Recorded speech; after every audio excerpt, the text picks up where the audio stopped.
आज Maratha chamber of commerce, industry, agriculture यांच्या वतीनं फूड समिट, सेफ्टी समिट इथं ऑर्गनाईज केलं होतं. स्पेसिफिकली पुण्यातले आणि अराउंड आणि अक्रॉस महाराष्ट्रातले या सेक्टरमधले काम करणारे एंटरप्रेन्योर्स, उद्योजक इथं आले होते. उद्देश हा होता की एफडीएचं व्हिजन काय आहे, आमच्या अपेक्षा काय आहेत आणि त्यांच्या अपेक्षा एफडीए कडनं काय आहेत याच्याबद्दलचं इंटरॅक्शन होतं. एफडीएच्या अपेक्षा मी सांगितल्या आणि त्यांच्याही अपेक्षा मी ऐकून घेतल्या. बेसिक थीम जो आपण ठरवलेला आहे, शासनाने ठरवलेला आहे, safe food, safe drug, safe humans for Maharashtra या दृष्टिकोनातून काम करायचं आहे. रेग्युलेटर आणि उद्योजक ह्या एकाच नाण्याच्या दोन बाजू आहेत आणि आपलं काम हे सिटीजन्ससाठी, कंझ्युमरसाठी safe food, standard food, efficient efficacy of medicines, safety medicine हे प्रोव्हाइड करणं आहे. त्या दृष्टीनं काम करणं आहे. आणि म्हणून हे जे तीन महत्वाचे स्टेक होल्डर्स आहेत, सिटीजन्स, इंडस्ट्री आणि रेग्युलेटर, हे कॉन्ट्राडिक्टरी नाही, तर एकाच इकोसिस्टमचे भाग आहेत. ह्या अप्रोचने काम करणं अपेक्षित आहे. हा मेसेज मी दिला, त्याला चांगलं रिसेप्शन आलं. त्यांच्यामधले जे कंप्लायन्सेस अपेक्षित आहेत ते करायला तयार आहेत. आणि आपला जो ड्राईव्ह आहे, फूड सेफ्टीच्या बाबतीत असेल किंवा ड्रगच्या बाबतीतला असेल, तो as per standards, as per rules चालेल. कंप्लायन्सेस त्यांनी करायचे आहेत आणि कंप्लायन्सेस होतात की नाही हे रेग्युलेटरी बघायचे. त्या पद्धतीची कारवाई आपली चालू आहे. हे करत असताना त्यांनी काही ऑटोमेशनच्या बाबतीतले काही इश्यू त्यांचे, जसं USFDA मध्ये होतं, अलर्ट्स येतात, तर त्याच्यातल्या काही सिस्टम आपण ऑलरेडी चालू केलेल्या आहेत. जसं की रिकॉल ऑर्डर जर तुम्ही माझ्या वेबसाईटवर बघितल्या मेडिसिनच्या बाबतीतल्या, तर ज्यावेळेस रिकॉल ऑर्डर ते माझ्या वेबसाईटवर आता अवेलेबल असतील, त्यांचे सेकेट आणि ते तुम्हाला अवेलेबल भेटेल. इथून पुढे फूडच्या सुद्धा काही रिकॉल ऑर्डर जे असतील त्या माझ्या वेबसाईटवर अवेलेबल असतील. हे सगळं करत असताना पहिली स्टेप आपण ऑटोमेशनच्या बाबतीत किंवा डिजिटायझेशनच्या बाबतीत एफडीए मध्ये जी घेतलेली आहे, तर आपण ग्रीव्हन्स पोर्टल ऑलरेडी लॉन्च केलं आहे 2 दिवसापूर्वी. त्याच्यामध्ये complaints.mahafda.in या पोर्टलवरती आपण त्याचा आपले ग्रीव्हन्सेस नोंदवण्यासाठी उपयोग करू शकता. ते मराठी, हिंदी आणि इंग्लिश या तिन्ही लँग्वेजमध्ये अवेलेबल आहे. त्या पोर्टलवरती आपण ग्रीव्हन्स नोंदवल्यानंतर ती automatically joint commissioner of the region पर्यंत जाते. त्यांनी ती बघायची विदिन 24 आवर्समध्ये आणि ती कन्सर्न एखाद्या ऑफिसरला असाइन करायची आणि त्यांनी त्या वेळेत जो विहित वेळ दिला त्याच्यामध्ये रिझॉल्व्ह करून त्याच्यावरती उत्तर त्या कंप्लेनवरती पोर्टलवरती द्यायचं. ही सगळी कंप्लेन कुठे आहे, काय उत्तर देतं, कुणाकडे असाइन आहे, ग्रीव्हन्स किंवा कंप्लेन करणाऱ्या व्यक्तीला ट्रॅकिंग करता येते. त्यांनी ती करायची. वेळेत जर ते टॅकल केलं नाही तर ते ऑटोमॅटिकली वरिष्ठ अधिकाऱ्याकडे एस्केलेट होते आणि ज्या अधिकाऱ्याने ती वेळेत केली नाही त्याला ऑटोमॅटिकली नोटीस पण जाते. म्हणजे बिल्ट इन अकाउंटेबिलिटी आणि ट्रान्सपरन्सी ह्या दोन्ही गोष्टी आपण त्याच्यात केलेल्या आहेत. त्याला खूप चांगला रिस्पॉन्स आहे. विदिन 24 आवर्स ऑलमोस्ट त्याच्यामध्ये ऑलमोस्ट 10 लाख लोकांनी त्याच्यावरती व्हिजिट केलेले हिट आम्हाला पाहायला भेटल्या. पहिल्या 1-1.5 तासामध्येच एका मिनिटामध्ये 3,75,000 हिट्स आल्यामुळं आम्ही तेवढं इमॅजिन केलं नव्हतं एवढी कपॅसिटी लागेल किंवा हिट्स येतील. त्यांची कपॅसिटी ऑलमोस्ट 1.5 लाख 2 लाखाच्या आसपास होती. त्या हिट्स जास्त केल्यामुळे सर्व क्रॅश झालं होतं, पण आपण 1-2 तासामध्ये करून आता कपॅसिटी वाढवलेली आहे. आणि म्हणून ग्रीव्हन्सेसच्या बाबतीत हे आपण ऑनलाईन सिस्टम चालू केलेली आहे. त्याच्यामुळे वेगळ्या कुठेही जाण्याची आता आवश्यकता नाही. ग्रीव्हन्स टाईप करता येतो किंवा व्हॉइस नोटनी सुद्धा आपल्याला अपलोड करता येतो. आपले डिटेल्स त्याच्यामध्ये द्यावे लागणार आहेत आणि ते दिले की आपली ग्रीव्हन्स त्याच्यावरती कारवाई केली जाईल.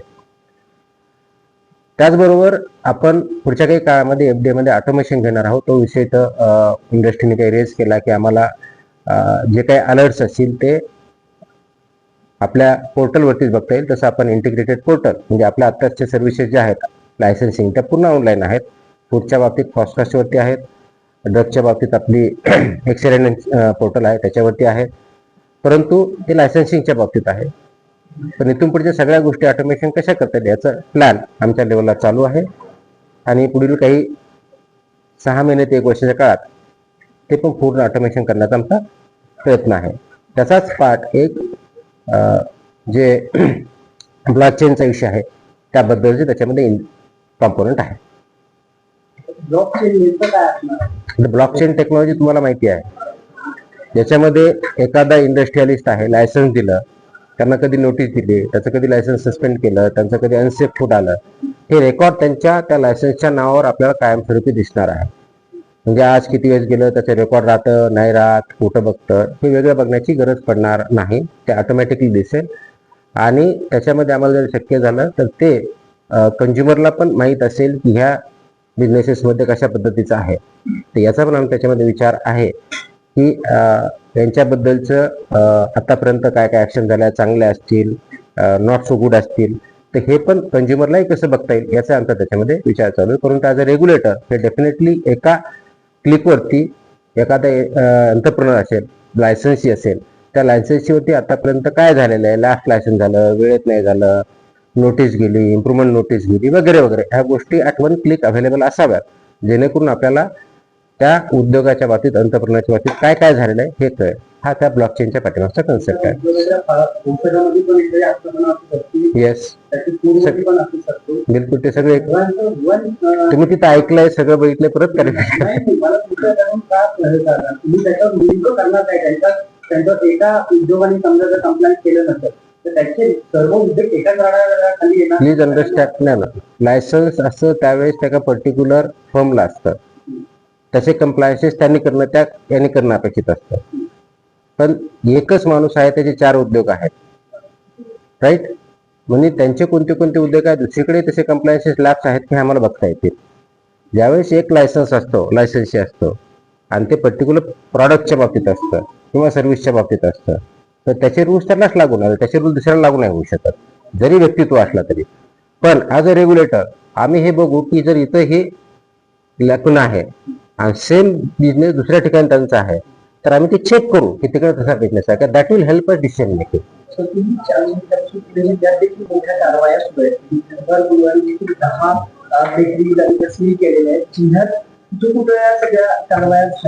तुमच्याकडे डेटा आहे ना? नाही, आता माझ्याकडे तुम्हाला नावाशी नाही सांगता येणार, पण हे अक्रॉस महाराष्ट्र आपले आहेत. पर्टिक्युलरली आपण काही ऑर्डर्स काढलेले आहेत, डेअरीच्या बाबतीत कारवाया चालू आहेत, हॉटेल अँड रेस्टॉरंटच्या बाबतीत चालू आहे, आपल्या प्रोहिबिटेड आयटमच्या बाबतीत चालू आहे, इतरही बाबतीत चालू आहेत. परंतु स्पेशल फोकस आपण आता फूड इंडस्ट्रीवरती, डेअरी इंडस्ट्रीवरती आणि प्रोहिबिटेड आयटमवरती केला, आणखी याच्यामध्ये काही पुढच्या प्रमाणात वाढणार आहे. आणि याची माहिती आम्ही प्रेसला ऑलमोस्ट डेली बेसिसवरती देतो आहोत.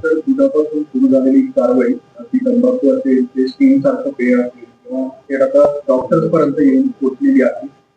या सगळ्या गोष्टीमध्ये अनेक लोकांना प्रत्येक ठिकाणी भेसळ असं वाटायला लागलं. काय या सगळ्याची पार्श्वभूमी आहे?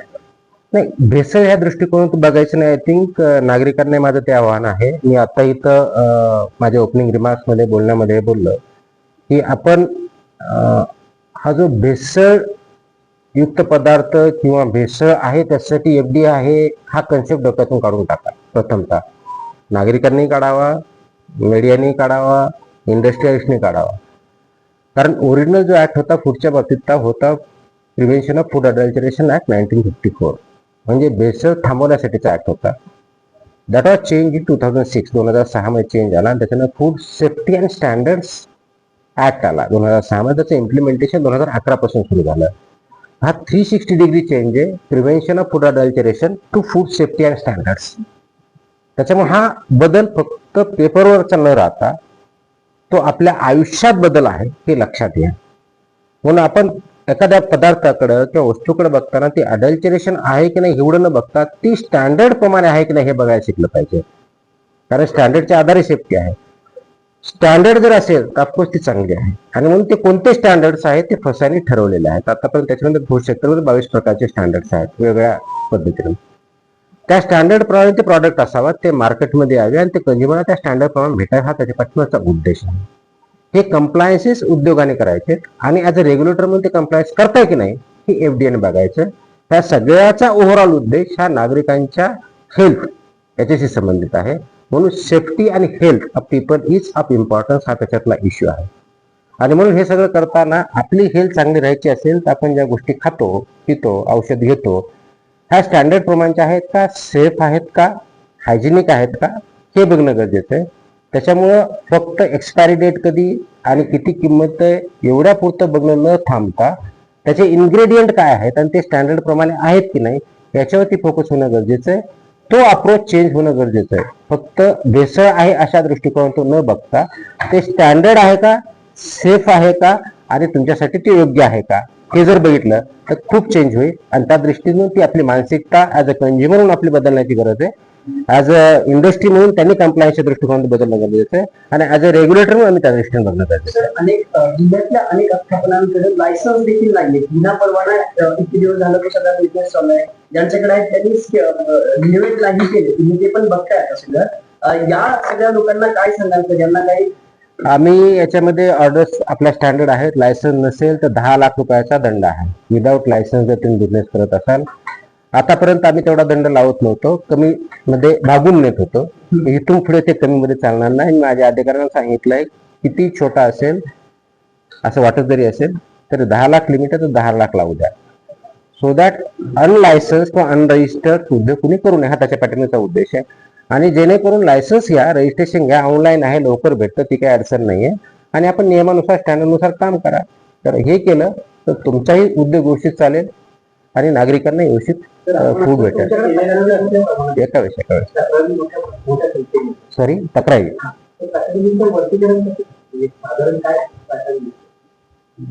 म्हणजे पॅटर्न नाही पॅटर्न म्हणजे काय म्हणायचं तुमच्या माहितीसाठी एक गोष्ट सांगू शकतो. सर्वात जास्त कंप्लेंट पुणे जिल्ह्यात डॅशबोर्ड दाखवू शकतो.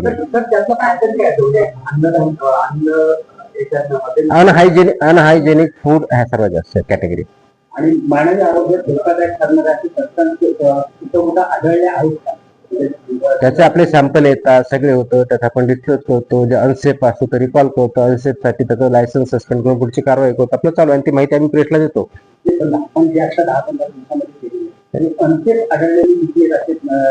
तो डेटा आता मला नाही सांगता येणार, पण आपण ते ऑलरेडी कारवाई करून प्रेसमध्ये देतो. तुम्ही जर वाटले तर लायसन्स कॅन्सल केलेले अनसेफ आढळले आपण देतो त्याच्यामध्ये.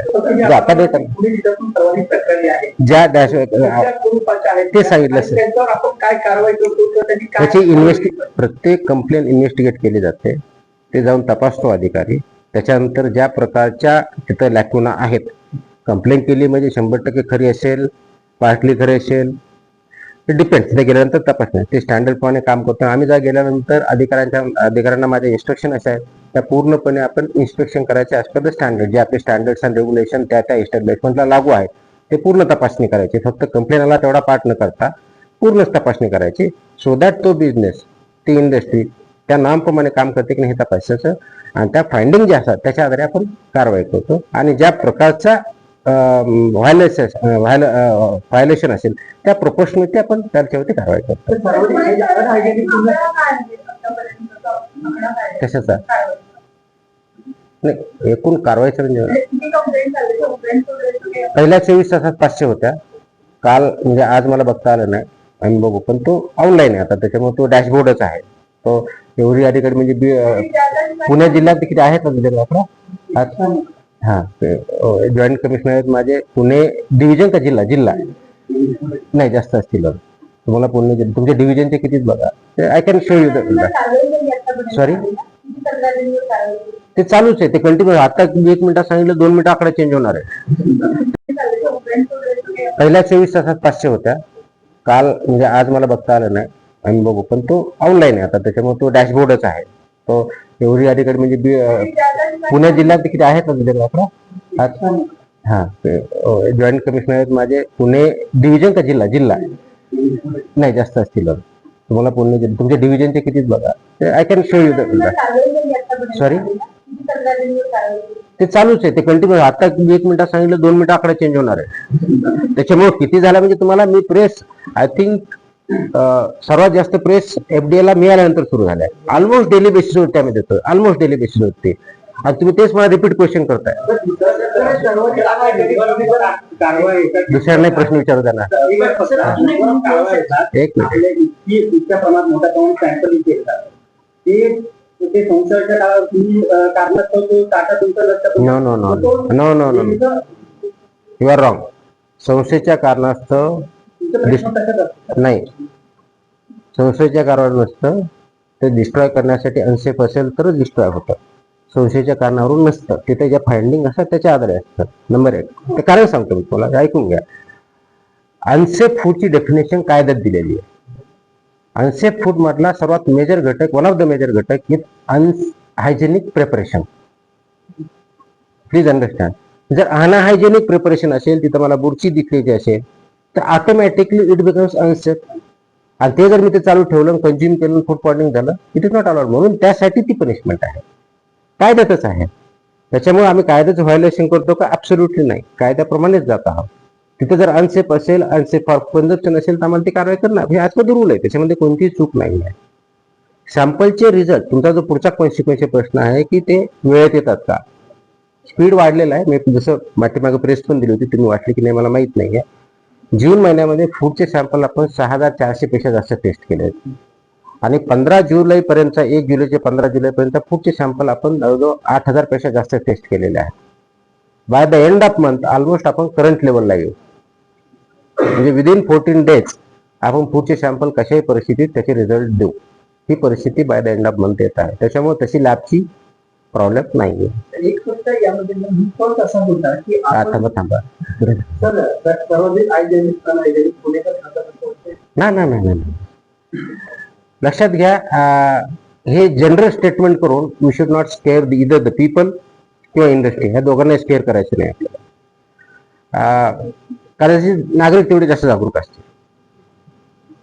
कारण त्याची जास्त नंबरमध्ये इस्टॅब्लिशमेंट पण असते. सो हे स्टेटमेंट करणं की इथं असं स्टेटमेंट नाही करता येणार आपल्याला. It is very specific, particular. त्याच्यामुळे एका ब्रँडने सगळ्याला स्वीप करणं हे काय बरोबर नाही. कंप्लेन जास्त आला याचा आता अवेअरनेस जास्त आहे, हा त्याचा अर्थ होऊ शकतो. त्याचा आता 100% कंप्लेन मध्ये तथ्यांश आहे की असं नाही. जसं की आता समजा हॉटेलच्या बाबतीत घेतलं, आपण ऑलमोस्ट 2 दिवसापूर्वीचा आकडा असा होता की 450च्या आसपास हॉटेल आपण तपासले अक्रॉस महाराष्ट्रात. 150च्या आसपास इम्प्रुव्हमेंट नोटीस दिल्या, 56च्या आसपास लायसन्स सस्पेंड केले. बाकीचे व्यवस्थित सापडलेच नाही. आपण हायलाइट करताना ते करतोय, पण माझ्या नोटमध्ये दोन्ही पार्ट असतात. माझ्या नोटमध्ये एवढे सापडले तपासले, याच्यात अनसेफ एवढ्या नोटिसा दिल्या, एवढं हे माझ्या प्रेसमध्ये असतं. त्याच्यामुळं सगळ्यात त्याच्यावरती चूक निघते असं नाहीये. आणि काही आम्हाला इंटेलिजन्स बेस्ड असतात, म्हणजे काही कंप्लेंटच्या आधारे करतो, काही इंटेलिजन्स बेस्ड असतात, काही आमचं अनालिसिस असतं. ह्या तिन्ही गोष्टीच्या पाठवते आपण कारवाई करतो. सगळ्याच गोष्टी आल्या त्याच्यामध्ये, स्ट्रीट फूड सगळ्याच गोष्टी आल्या त्याच्यामध्ये. आपण कारवाई करताना सगळ्यावरती घेतलेली आहे. ऍट वन गो तुम्ही मला सगळ्याच कारवाई करणं शक्य नाही, कारण ते आपल्याला 100% माझ्याकडे 12 lakh plus food business registered आहे. ऍट वन गो 12 लाख वरती काम करू शकतो का? Not possible. आपण सॅम्पल बेसिसवरतीच काम करतो. कंप्लायन्सेस फूड इंडस्ट्रीने करायचं. आणि माझा प्रेस नोट देण्या पाठीमागचा ऍक्च्युअली उद्देश माझा हा असतो, लोकांमध्ये अवेअरनेस क्रिएट व्हावा त्याच्यामध्ये. दोज हू पीपल कंझ्युम करतात त्यांनी जर क्वेश्चन करायला सुरुवात केली तर ऑटोमॅटिक डिमांड सप्लायनुसार त्याप्रमाणे क्वालिटी स्टँडर्ड चेंजेस होतील. आणि आज इथे येण्याचा उद्देश हेच होता की त्यांनी मला रिक्वेस्ट केली होती की काय अपेक्षा आहेत ते सांगण्याच्या दृष्टिकोनातून, आणि चांगले इंटरॅक्शन झाले. तो मेसेज त्यांच्यापर्यंत पोहोचवतो. दिस इज अ होल इकोसिस्टमचा पार्ट आहे. Last 2 questions. एक मिनिट.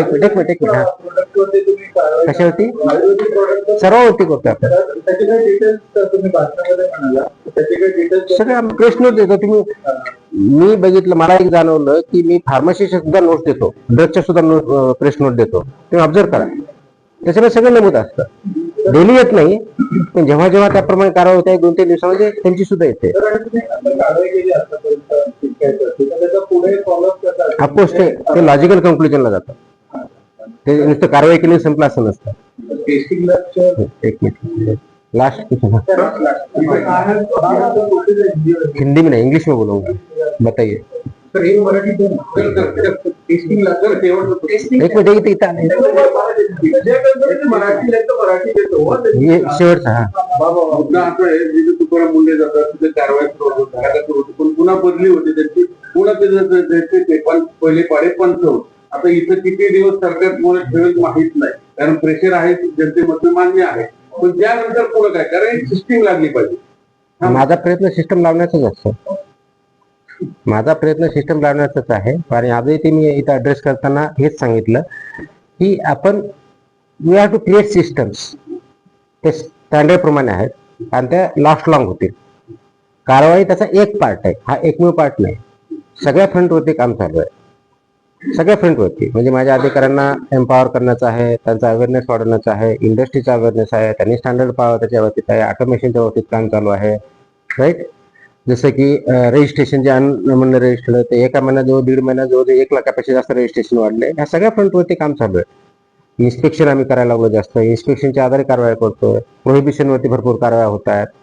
याचा परिणाम कारवाईचा असा अपेक्षित असतो की जे स्टँडर्डच्या बाहेर किंवा रूलच्या बाहेर चालतात त्या बिझनेस बंद व्हावे आणि स्टँडर्ड प्रमाणे काम करावं. ती सिस्टम आपण बघतो आणि म्हणून ते ऑटोमेशन पर्यंत आपल्याला घेऊन जायचं आहे. So this is he system आधी होती आता तुम्ही आली होती आणखी ओव्हर ऍक्टिव्हेट म्हणूया की ऍक्टिव्हेट झाली पण तुम्ही गेल्यानंतर पुन्हा तीच सिस्टीम पुन्हा पॅसेंजरला गेलं मग उपयोग काय. नाही. आपण प्रयत्न करूया ना. आपण सगळे मिळून प्रयत्न करू की अशा पद्धतीने चांगल्या पद्धतीने चालेल.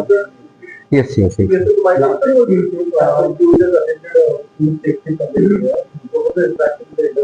See, food safety, this concept was basically to interact with entrepreneurs and industries working in food sector.